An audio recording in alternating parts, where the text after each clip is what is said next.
कौमी तहकीकाती एजेंसी की तरफ से कश्मीर में आज भी मुख्तलिफ मकामात पर छापेमारी की गई। खबरों के मुताबिक हिफाजती दस्तों और मकामी पुलिस के हमरा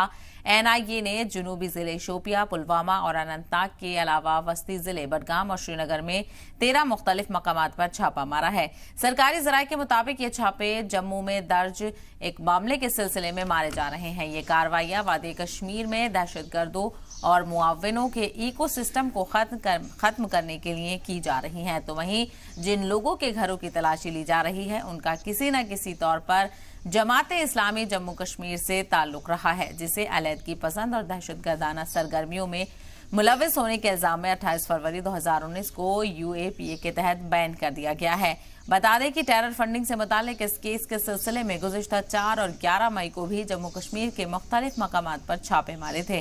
जिसके दौरान NIA ने कई काबिल एतराज़ चीज़ों के साथ साथ डिजिटल आलात भी जब्त किया था। खबरों के मुताबिक NIA की अब तक की जांच से इस बात का पता चला है कि जमात इस्लामी जम्मू कश्मीर से वाबस्ता लोग तालीम और सेहत के शोबे में फलाही कामों के लिए मुल्क और बैरून मुल्क से चंदा जमा कर रहे थे, जिसका इस्तेमाल दहशतगर्दाना सरगर्मियों को बढ़ावा देने के लिए किया जा रहा था। और इसी मामले को लेकर मजीद जानकारी हासिल करेंगे हमारे नुमाइंदे दाऊद नाइक इस वक्त हमारे साथ जुड़ गए हैं। दाऊद, इस वक्त क्या कुछ अपडेट NIA की छापेमारी के हवाले से? जी बिल्कुल, मैं आपको बता दूं, जिस तरीके से आपने अपने नाज़रीन को बताया कि NIA किस तरीके से जम्मू कश्मीर में अपने ऑपरेशंस को अंजाम देती है, चाहे मिलिटेंसी की बात हो, हुर्रियत कॉन्फ्रेंस की बात हो या दीगर एंटी नेशनल एक्टिविटीज़ की बात हो, लगातार NIA जो है वो अपने ऑपरेशंस चलाती हुई हमें दिखाई दे रही है। और आज भी जनूबी कश्मीर के ज़िला शोपियान में, पुलवामा में NIA ने तकरीबन 6 मुकामात पे अपने रेड चलाई और वहां पे दस्तावेज के साथ कई सारे इलेक्ट्रिक डिवाइसेस भी अपने तहवील में लिए। जी हाँ, सबसे पहले अगर हम बात करते हैं शोपियान टाउन में 2 मुकामात पे NIA की जानिब से रेड लगाई गई, जिसमें एक कॉन्ट्रैक्टर फैरोज अहमद खान और दूसरा एक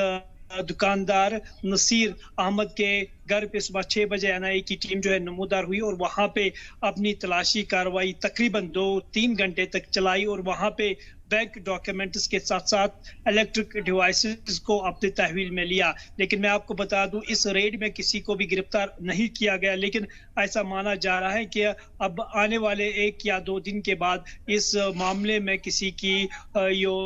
को हिरासत में ले लिया जाएगा। फिलहाल जिस तरीके से NIA जनूबी कश्मीर के जिला शोपियान में सरगर्म है, उनका एक ही मुद्दा है कि जिस तरीके से आज के डेट में जनूबी कश्मीर में मिलिटेंसी जो है बैकफुट पे आ चुकी है, वो किसी तरीके से अराइज ना हो। तो पूरा मिलिटेंसी का इकोसिस्टम जो है NIA खराब करना चाहती है और इस इकोसिस्टम को फिर से खड़ा होने नहीं देना चाहती है NIA। इसके साथ साथ NIA ने पुलवामा के सांबूरा इलाके में भी अपनी रेड जो है वो डाली है। फिलहाल पूरे मामलात को लेके अभी तक NIA की जानिब से कोई भी स्टेटमेंट सामने नहीं आया है कि क्या ये रेड टेरर फंडिंग, हवाला मनी, ओवरग्राउंड वर्कर्स या हुर्रियत को फाइनेंस के तौर पर किया जा रहा है। फिलहाल NIA की जानिब से कोई भी स्टेटमेंट सामने नहीं आया, लेकिन हमें तवक्का है कि रात के 6 से लेकर 7 बजे तक NIA जो है इन पूरे ऑपरेशन के डिटेल जो है मीडिया के साथ शेयर करेंगे और बाद में हम अपने नाज़रीन को रियल